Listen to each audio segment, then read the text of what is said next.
All right, excited to be here today with my new friend, Terry Cole.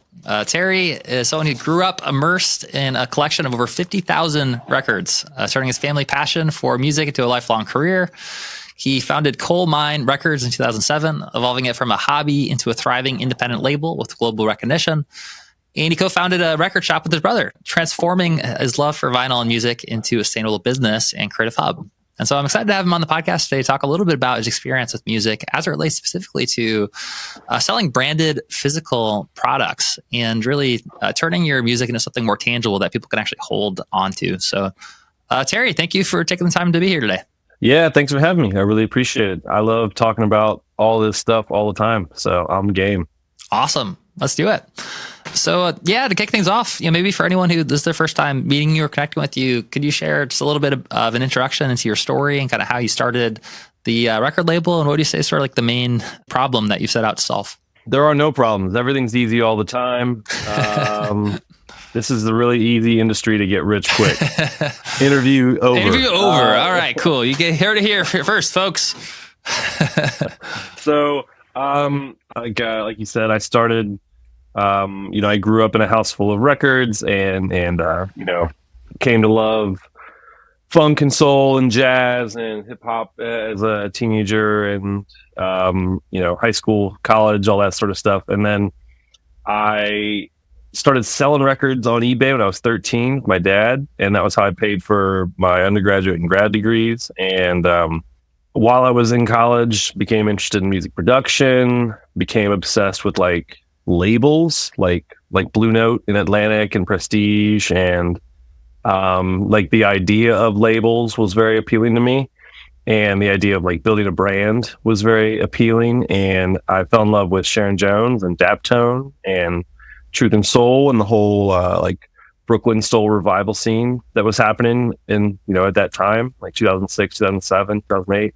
And I was just like, hey, I want to do that. I want to figure out how to make 45s because I love 45s, and how do I do that and not lose money? That was my original motivation. How do I make records and not lose money? And that's kind of still the core mantra of the company in a way. But that was 2007. I did that I was a high school science teacher for about 8 to 10 years in public school where I'm from. And then I quit teaching and opened up a record store with my brother. And that was 2015, and it's been like a roller coaster since then, as far as just figuring out how to run a brick and mortar retail operation, contemporarily, and how that informs the label and vice versa. And they definitely teach each other. It's been an amazing way to learn how to run a record label through the lens of a record store, because what's cool is, as a record store, you are the target for a lot of marketing from labels and artists. And so you get to kind of see it directed at you, and you get to, or through you. And so you get a neat perspective to see what works, what doesn't work, what feels good, what doesn't feel good. And, we've taken those things over the years and applied them to our own label, and it's been pretty cool. But that's my short history. Awesome. That is definitely a unique perspective as someone that's both like receiving the marketing, and you're also like using that to be able to learn what's working right now and what's not. Yeah, because you see what motivates a customer. You're like, oh, they bought this because of this marketing effort, or they're in this store because of this marketing effort, or they did not like how this made them feel, or it's a cool perspective. And there really are a lot of really cool, active, independent labels in this world, and it's neat. Thriving from my estimation. Awesome. Absolutely. So, I mean, it definitely seems like the age of the independent artist, independent record label is sort of like emerging. And so having both the experience of receiving all those marketing campaigns and also working with artists with your record label, you joked earlier about how there's no problems at all for musicians. Easiest thing ever. To end the interview here, but obviously that was a joke because it is really challenging. And so I'm curious, just from your perspective, what are some of the biggest challenges or kind of things that artists are facing right now, and independent record labels? I think one of the challenges that shows up a lot with artists that I chat with is trying to make the jump from it being a hobby to a full-time career. And, I wish I had any any wonderful answers to that question other than like time and consistency and sort of dedication to it. Like I think about, there's definitely been pivotal moments in my career in this industry that I can cite as a shift. But all of them were sort of like measured risks. Like the label when it started was just about not losing money, pressing 1,000 records and being able to sell enough to justify another one because I was a teacher. And so it was just a hobby. And then when I decided that, okay, I want to make a go of this, it wasn't like I just quit my job teaching and said, I am now record label. Because record label income, as a lot of folks know, it's similar to artist income. It's like big, I got a check for a sync. Okay.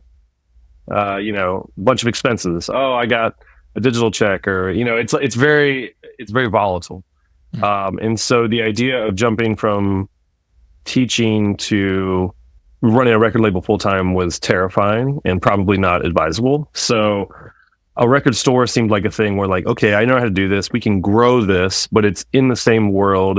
It's going to allow me to be in this world all the time and grow this thing while still having some sustainable, reliable income. And I mean, we did that. I would say that happened for another 5 to 6 years before I could really say, oh yeah, if you wanted to, you could pull Colemine away and it would sustain itself and my staff even without the shop. Like that's probably a thing that only happened, 2020, 2021, I would say. So, I mean, that's the problem that I see show up the most consistently. People trying to go from, how do I get from here to here? And I think the real answer is just like, know who you are, consistently make art that you are proud of, and consistently be trying to learn best practices, which are changing all the time. And don't feel a pressure. Don't feel like if you aren't making a living off of your art that you're failing somehow. Like, just do it and take your temperature every 6 months and see how things are doing. Is this just going to always be a sustainable hobby? Is this going to be half of your income? It's like, because that's okay. I don't think that needs to be the BL end all goal for everyone, is to make a full-time living off of their art. It doesn't have to be, I don't think, in order for you to be like creatively and artistically satisfied. It's a very like no BS answer. It's very true. Like, it sounds like what you're saying is that, like there's not necessarily like a rinse and repeat, one size fits all solution that's going to help people be successful. It's really a matter of just like dedication and time and investments. And what kind of came to mind is this analogy that one of my favorite analogies is sort of like planting a seed, in that, when you first plant the seed for a tree, if you're expecting that like immediately it's going to start bearing fruit, then you're probably going to be kind of disappointed in that initial stage that like it's just this little tiny blossoming thing and it has no fruit. And so it sounds like you're like, look, this took me like 5-6 years of like really like investing and nurturing it and fertilizing it. And, you kind of have to be willing to put in the time and the energy to kind of fertilize that tree in order for it to really start to bear fruit. Yeah, 100%. And the other reality that I think a lot of folks don't, or at least people that I talk to sometimes don't recognize, is that we live in an age where the consumer-facing playing field is seemingly level, meaning anyone can put their music on Spotify. You can put your music on Spotify. I can record myself and hit upload, and it's there, right? 40 years ago... Yeah! Okay. Were you recording that? Let's throw it up on Spotify, quick. Done. As long as it's 30 seconds, we can monetize it. That's what matters. I can't come up with 30 seconds of that. That was my 3 seconds. So, but like 40 years ago, there were filters, and those filters generally are record labels, right? And now we're in this age where there are less filters, there are less barriers and boundaries, which artistically it's like, oh, this is good. But it's like, yeah, but not everyone that says, I want to make it, if everyone that wants to make it as an artist decides they want to do it full time, it's not feasible, and you look at so many artists that were even signed to deals in the 70s and 80s and still couldn't make a living from their art, even though they had the support of a record label, but it just didn't take. People didn't like it. that's a thing people don't talk about because it's like hurtful to say like, yeah, but what if your shit's not good or no one likes it? Because I mean, that's a negative thought that you don't want to think about. But in like the big picture of things, you know, if everyone has the ability to put their stuff up all the time, it's a very crowded space, you know, and it becomes even more difficult to stand out, which is why I think I've taken the approach of like slow and steady and just, you know, believing in myself and being like, hey, I think this is cool. And even if no one else does, I'm going to do it in a way where it's sustainable at the very least. I think sustainability is like a huge, and I don't mean that from an environmental perspective. Like, I think that's a huge thing because I see bands sometimes take huge swings and sometimes it works. But if it doesn't, you can't do it again. You know what I mean? Unless you just have infinite cash. But like, if you go and swing and get a $50K production budget and it doesn't pan out, if I'm the label and you're like, hey, time to make LP2, and I'm like, I'm going to be like, oof, like we need to rethink our expense approach to this record. Whereas if you go out and you spend 5 to 10K to produce a record and it does okay, then you're like, ah, cool, we can do this again and again and again.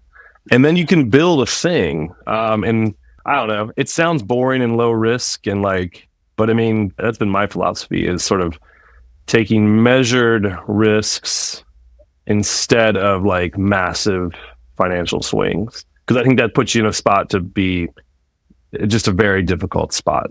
That's smart. Yeah, I mean, it sounds like what you're saying is that given the choice between like investing in like quality or quantity, that generally you would lean towards like make smart measured risks. And you know, if you have like a 50K budget, maybe rather than blowing it all in like one production budget, if you do split it up and make it last, and you're going to learn, and you're going to get better with each release, as opposed to just like one big splurge and then it's sort of like one swing and you're in and out. That makes a lot of sense.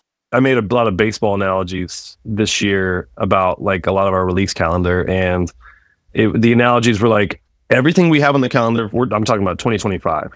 Everything we have on the calendar for 2025 is like everything's going to be a single or a double, and maybe somebody like unexpectedly might squeeze out a triple, and that's like hell yeah. But if every time we go in expecting to hit a home run, everyone is going to be disappointed. You know, like everyone on that team, if we don't hit a home run, everyone's going to be bummed. And expectations have become a paramount point of discussion over the last 4 or 5 years with artists, even before we get involved. Because there are 3 tenets when I sign an artist. It's do I like the music, my way into the music? Do I get along with this person as a human? And do we have the same expectations and approaches for how we're going to try to grow this project? And if one of those things is not there, then we cannot do business.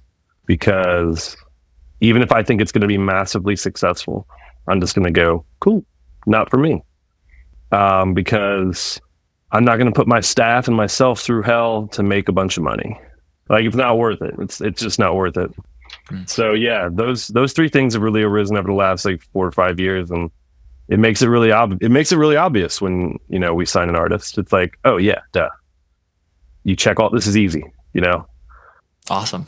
I like it. I mean, it does feel like that's different from the traditional model from a standpoint of when I think about like home runs versus going for singles.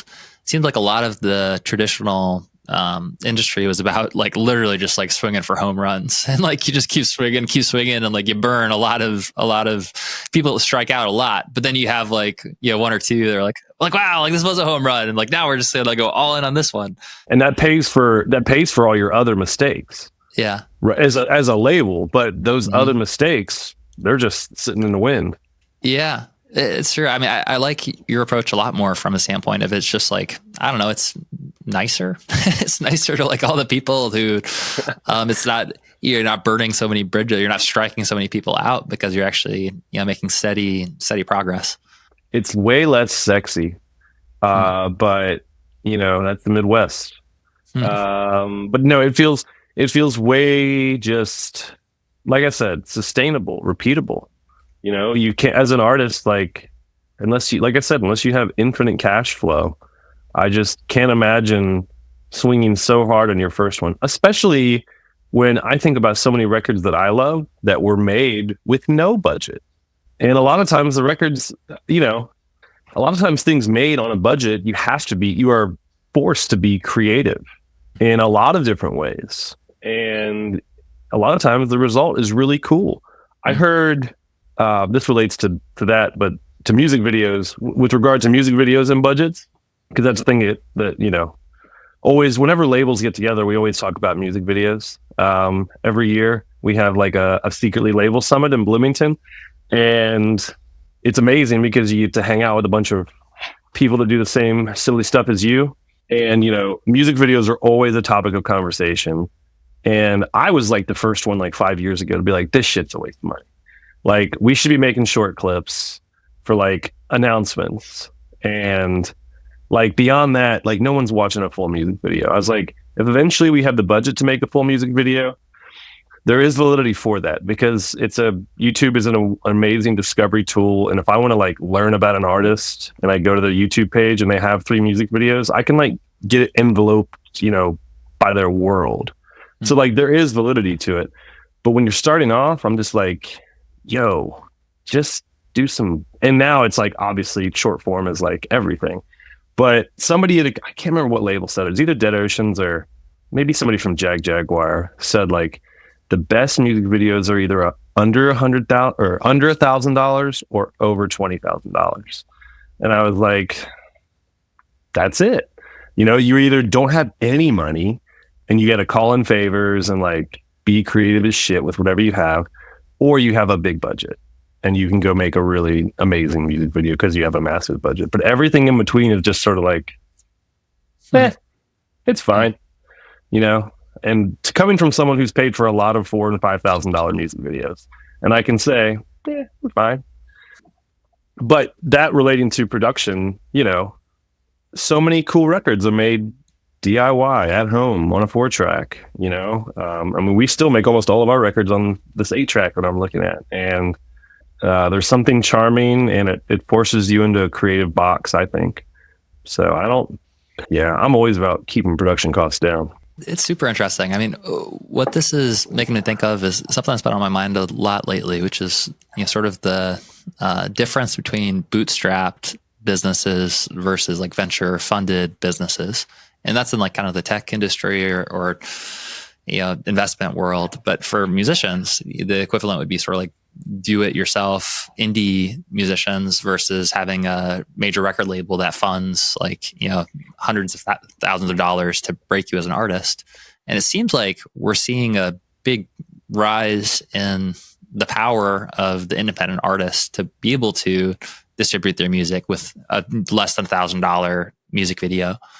I'm curious, as someone who is steeped in this world, who's working directly with artists and helping them, you know, in the way that's smart and sustainable, as opposed to like going only for home runs.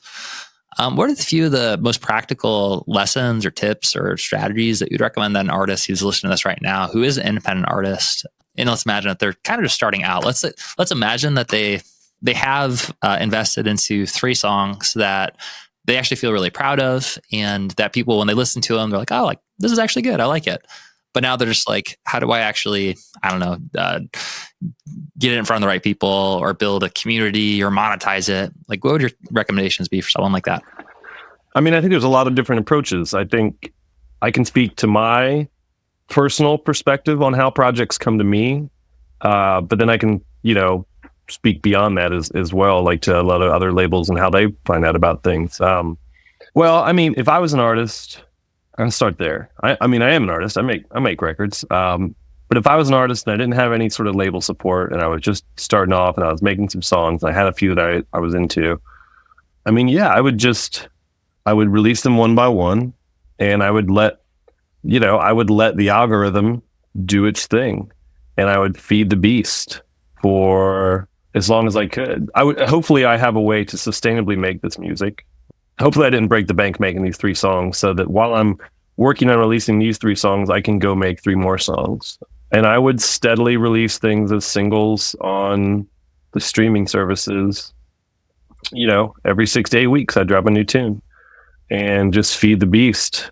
Because if it's cool and people like it and you do all the best practices in the DSP space, it is going to find an audience. It's going to find some audience. How big it is, it depends on a lot of things. That's what I would do if I were starting off.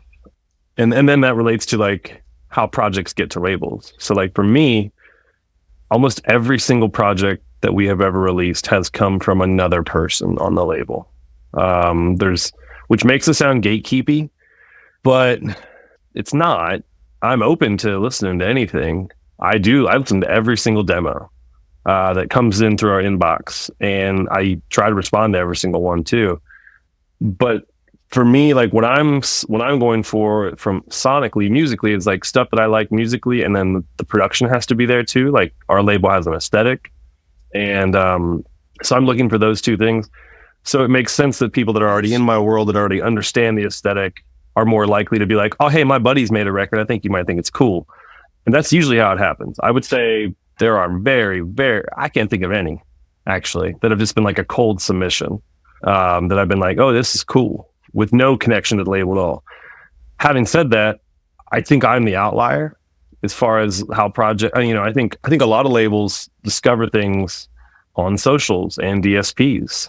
I mean, I know a lot of indie A&R folks that absolutely will like just go through their Discover Weekly trying to find those diamonds that are, those less than 1,000 monthly listeners. And, if you want to get a gold medal, you get that less than 100 monthly listeners. And, that's a thing. So that would be, if I were a new artist, that would be my strategy. I would be active on socials. I would be actively releasing things through streaming. I would never do things that didn't feel like natural or like myself, like on socials. Like I think chasing another person's strategy on socials is silly, or chasing a thing on socials is silly. Leaning into who you are as an artist, as a person, sharing as much or as little as you want to, that is, again, like sustainable. If you're putting on an act every time, this shit is not sustainable. But if you're just like me, I like 45s. I'd like cats and dogs, and I like drum breaks. And so that's what I tend to post, is like recording dirty drums and cats and dogs and me fishing. And, oh yeah, here's this new song. I think it's cool. Like keeping it, that's my approach, because that is, again, like low lift, sustainable, but I'm doing the stuff. Hopefully it'll get out there. And the same thing with streaming. Like, I'm not going to check my numbers every day. I'm going to put that new song up. I'm going to do the right things, but I'm going to let it do its thing, find its people. And as opportunities present themselves, the right choice. As good things present themselves, and they will, make the right decision. That's key, I think. Somebody said to me, a dude locally who did an interview with me, said, it was very complimentary, and it was very kind of him to say this. I don't totally agree with it, but he said, it seems like when I think about your story, it's like a choose your own adventure. And it seems like you've made the right decision every time you've been faced with a crucial choice. And I said to him, well, I think that's like, it's how you view it. It's how you view your decisions. It's how you process your decisions. Because it could have been another path, and maybe that path would have been more successful, but we won't know. But, viewing things positively and just leaning into yourself is the move. I'm not a fan of putting a mask on. Not into that. Good stuff. Yes. I mean, it seems like what you're saying is that really like the most important thing that you'd recommend is that people are true to themselves, and they don't try to pretend to be someone that they're not, or do something that seems like it's working for someone else, but they actually just show up. They show up and they be themselves. They keep putting things out, being consistent, knowing that it may or may not resonate with people, especially early on, but, releasing a song every 6 to 8 weeks, showing up, being yourself. And that's really the most important part of building it over time. 100%. And like being patient, I mean, I know you hear that a lot from artists that have like broken through about how long it's taken them to break. And I mean, in the short time running this label, I've seen things just take a long time to catch on. It's just how it works, you know. We have several artists in this label that I've seen finally catch some sort of positive wind, and it's like, and then you watch people dig through the whole back catalog, and it's really cool because you're like, cool, I wasn't crazy, you know, this shit is cool. It just took it a while to like find the right people that are into it. So yeah, patience as well. But yeah, consistency, knowing who you are, making art that you like to make, that makes you feel good. That's the key, you know, start there. Absolutely. I mean, that's the only way to start if you want to build the foundation that actually like, because you don't want to also have success being someone that you're not, then have to like try to keep up like an act and attract people that aren't really there for you. Yeah, that's a thing. The analogy that came up as you're sharing, just like, you know, keep being yourself, keep showing up. And eventually, like when you get a spark, people can kind of go through the back catalog. Made me think of sort of like building a fire, where like each song you put out is like a stick or a log that you can put on the fire. At the beginning, like maybe you don't have a massive audience yet. It's just kind of, you're just putting the foundation on the fire, and you're just putting log after log, and you're getting the kindling, and you're putting it on there, and you keep showing up. And then eventually, you know, you get that spark, you get that little fire. And if you set up the foundation properly, then that is where it can kind of set in, and then it can start to catch and start to pick up momentum. But it wouldn't happen if you didn't do that initial foundation work of actually, you know, building the fire. Yeah, 100%, man. It's slow and steady. I mean, yeah, it's not sexy. I mean, my advice about like being slow and just like, you know, don't quit your day job. Like let it, which is a hard thing to tell people. Like, yeah, you're signed, but don't quit your job. Like, please don't quit your job. Like, wait until you have enough data to support you quitting your job, because, you know, we might sign a band and give them 10 or 20K advance and might be planning on spending $100,000. But really, what does that mean? That means you're 20 grand in debt. And that means your project is 100 grand away from making any profit to make up that 20 grand. That's all that means. 20 grand ain't going to get you very far as far as a lifetime of sustainability goes or anything like that. And so it's like, that's why I'm constantly like, yo, if you've got a thing, you know, especially with artists that are bringing us records where we're not producing them, when they're just bringing us a finished record, like, hey, you've made something dope. You don't keep doing this. Like, don't feel like now that you're on a label, you have to like, okay, now I can really, no, go do this exact same thing again, like 3 times. Like build a thing, build a brand, get these songs out. And, you know, if on the 3rd or 4th record you want to get absolutely wild and crazy, you know, maybe you're onto a major label by then, or maybe you're under a bigger label with more money. But yeah, my thing is always slow and steady. I like it. Which is, I mean, leads us to physical retail too. That is how we are introducing most of our artists to the marketplace, is through physical, really. I mean, like, indie retail is a vital part of the education of the public as far as like, here's this new person.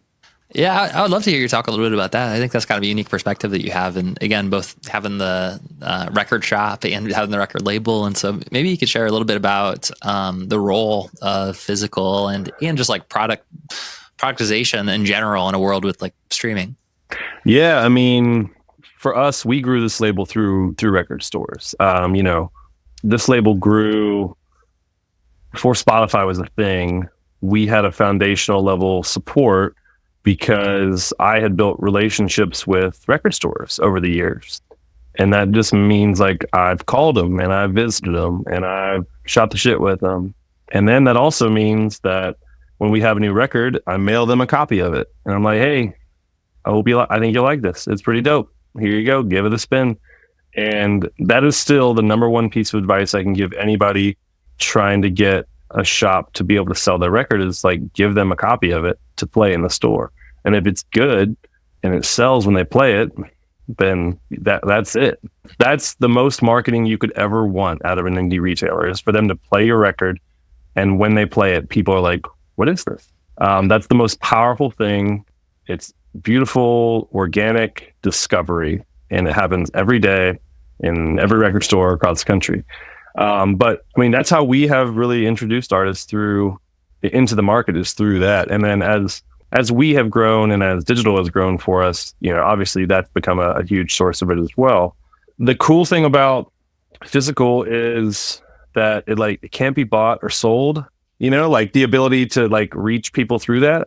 Like you have to go through the store, and the store has to believe in it, really have to believe in it to push it on people, because those people that they're pushing it on are their community, their customers that they see every day or every week, and they're only going to push stuff on them that they think is cool and that they enjoy. But it's amazing. It's so organic and so real, and I would encourage anybody that has a physical retail or has a physical record, if you want a store to get on board with you, A, give them a copy to play. B, make sure there's a hype sticker on your jacket that says what the hell it is, because guess what? No one knows based on your album art. So have a hype sticker that makes it very plain Jane, like this is this, and then 3, have distro, because as a shop, we can't be calling Johnny and the Wambots in Wichita, Kansas, being like, "Hey, bro, we sold your 3 records. Can we buy 2 more and mail them to us and then we'll PayPal you?" Like that's not a sustainable way to stock a store, which is why distributors exist, so that every Sunday when we can go through hey, here's all the stuff we sold from Red Eye. Cool, we're out of this. All right, bring in 1, 1, 1, 1, 2, 2, 2, 2, 2. We make this big fat order with a distributor. Doesn't cost that much per unit to ship it, because they're all shipping together. So like that's the third piece that gets lost sometimes, because I have a lot of folks that'll hit me up like, "Well, let me know if you want to get some copies from me," and it's like that's not a good system.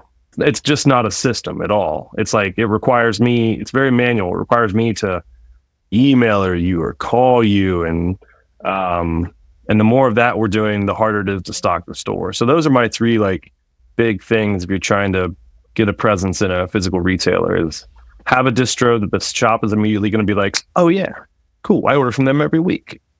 Done. Hype sticker, and give them a copy. Awesome. Cool. Well, Terry, man, it's been great having a conversation with you, and I appreciate like you mentioned, I know that it's not always the most sexy thing to say, "Hey, you know what? Like you actually have to put in like work and time, you have to be patient, and it's not necessarily like a next day kind of thing." But also, I think that this type of knowledge is extremely useful and really important for people to hear this, so that they're not so hard on themselves if they release their first song and they don't instantly have a hit. It is important to have that consistency. So thank you for taking the time to be here today and share a little bit about your experience. And for anyone that's listening or watching this right now who is interested in learning more about the record label and the record store, could you share a little bit about, in your opinion, like I know you receive a lot of requests and music from folks, and you spend a lot of time listening to it, but from your experience, like who's your ideal candidate for an artist who would just be like the perfect fit to reach out, and what's the best place for them to get in touch? Best place to get in touch. We're very, very active on Instagram at Colemine Records, COLE minerecords.com is our website. You can email us. We have just info@coleminerecords.com. I'm usually the one answering that. But as far as the ideal artist is a person that makes very soulful music that I like a lot, which probably means it's going to have like some dirty drums, probably going to sound like it was kind of mid-fi, lo-fi to mid-fi, somewhere in there. And somebody who's creative, but also really easy to work with and grounded. I'd say most of our artists, for the most part, fall into those categories as like easy to work with and team, very team sort of focused. Awesome. Well, like always, we'll have all the links in the show notes for easy access. And if you're listening or watching this right now and that resonates with you, then I would definitely encourage you to reach out. And Terry, thanks again for being on the podcast today. Yeah, appreciate it. Thanks so much, Michael. Yeah.